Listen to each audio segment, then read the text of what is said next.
Dan Orlovsky of the Mothership joining us on the program. Let me start with that. You know, the NFL is trying to reach out to its players, but is there a better way to go about telling them about the evils of gambling? Yeah, I honestly thought, Dan, that the Calvin Ridley suspension would have pretty big impact, for to lose a season, to lose the amount of money that he did and the prime of his career. I thought that would kind of make people take a step back and be like, what am I really doing?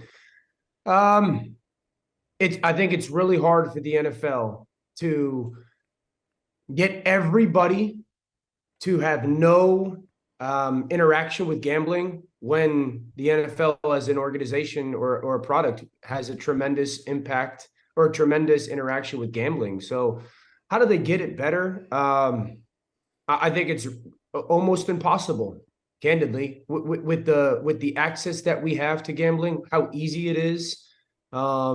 Nobody thinks they're going to get caught, but I would have had Calvin Ridley front and center and said, hey, part of your rehab and coming back to the NFL is you talk to the rookies at this symposium and tell them that you lost $11 million by betting, $1,500. That's how quickly it can happen and go away. Yeah.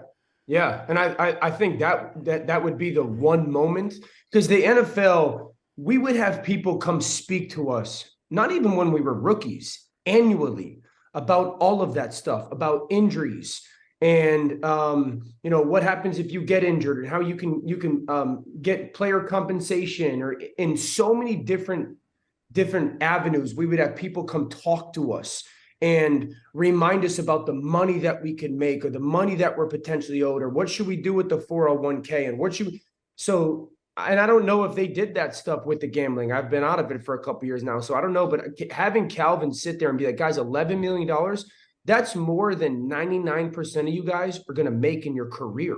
I lost it in 1 year. So there's got to be a better way for them to do it, and to get the players to really grasp the magnitude of it. But I just think it's impossible to think you're going to get to every single one. What's the number one topic story here in the offseason with the NFL? Yeah, probably still the Jets and Aaron Rodgers. And are they as good as they should be? I think that, Aaron going to the Jets immediately vaults them into the conversation with the Kansas City Chiefs. And I don't know if we've really appreciated how big a deal that is. We're talking about a team that's gone to the AFC title game 5 years in a row. We're talking they are a pseudo dynasty. Maybe they're not the New England Patriots for 20 years dynasty. And to think that one 40-year-old quarterback coming to a team immediately puts that team there with the one that's gone to 5 AFC title games, that's a really big deal. But do you believe that? Accurate. Do you believe? What's that? Oh, so you believe the Jets are right there on the same level with the Chiefs?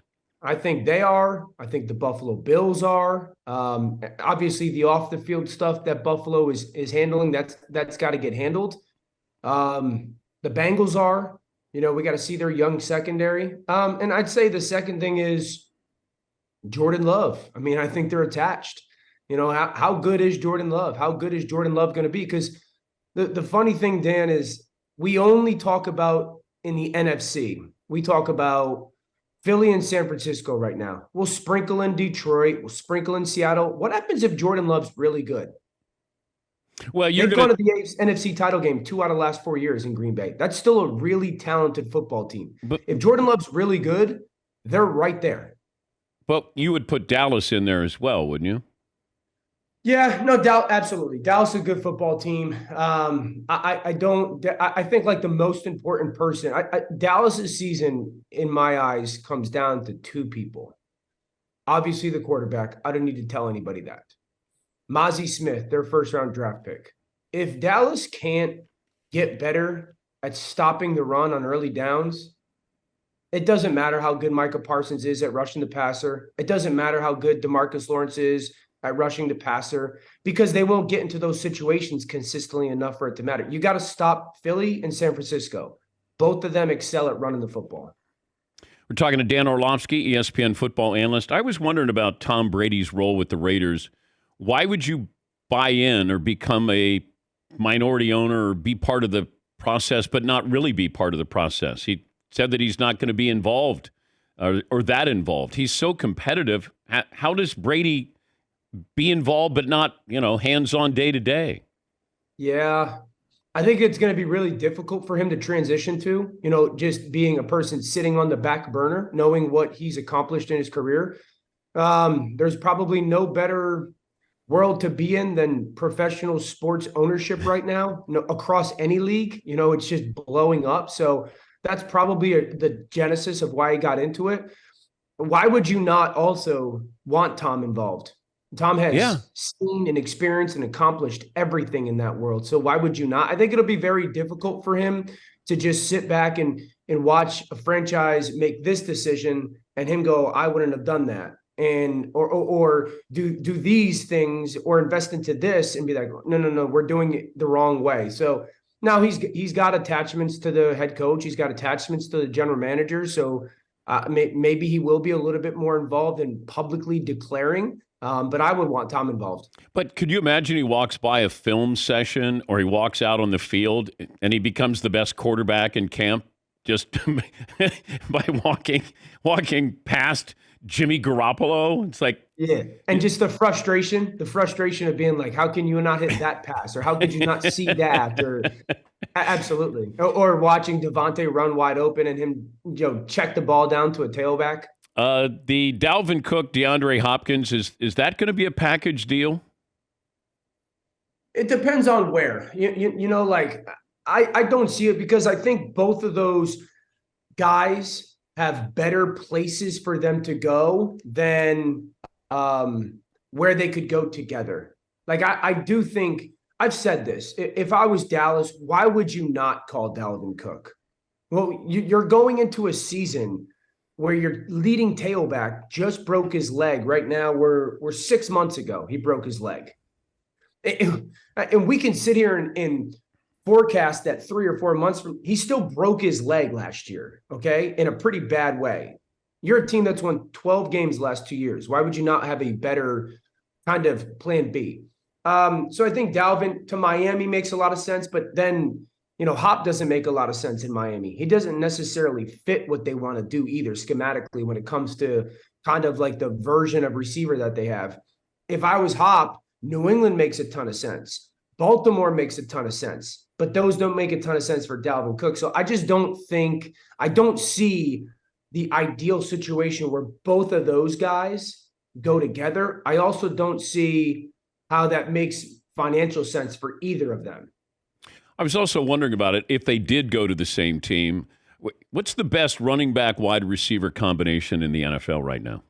Ooh, good question. Best running back. Well, it would be Josh Jacobs and Devontae Adams. That's the best tailback wide receiver combo in the NFL. What if I put Christian McCaffrey, Deebo Samuel? Right up there. The thing that would make those guys a little bit different is Deebo's not as good as nor used the same way as Devontae, and Christian's used just differently than Josh. Josh is a traditional pound the rock tailback. We know McCaffrey's just get the ball in his hands type of player, but they're right up there. I think those guys would be kind of 1A, 1B. Tennessee with Derek, they don't have a legit number one yet to kind of put them into that conversation. Because Dalvin Cook and Justin Jefferson might have been that top combo if they were still in Minnesota. Totally. They would be right into that. They would be right up there with Devontae and Josh Jacobs. And I wonder, is Justin Jefferson going to be the highest non-quarterback in the NFL? Yes. You have to look at, I have actually said this to Ryan Clark multiple times, like for 18 months. How does Minnesota keep him? How does Minnesota keep him without paying him every single penny that he wants? He's a superstar wide receiver. He's as talented as we have in the NFL. He continues to put up numbers.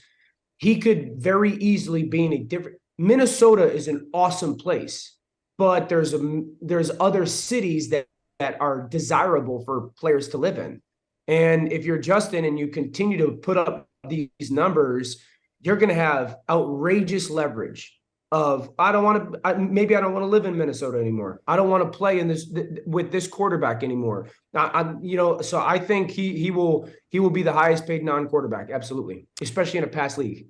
If you were Buffalo, would you have a retractable roof for a dome stadium?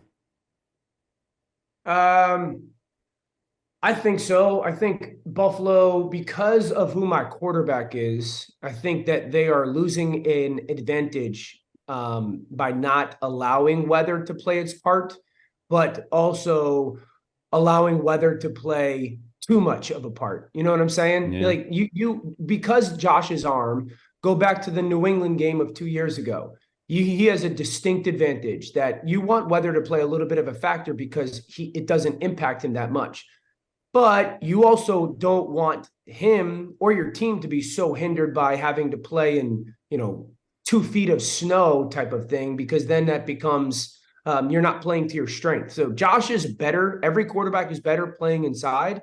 It's easier, but I would have the option if I was Buffalo of let's leave it open and play to our advantage. Let's have it closed and make sure that we're at least at an even playing field.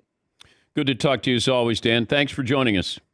Thanks, bud. Good to see you. Dan Orlovsky of the Mothership. You can catch Dan on NFL Live weekdays at 4 Eastern.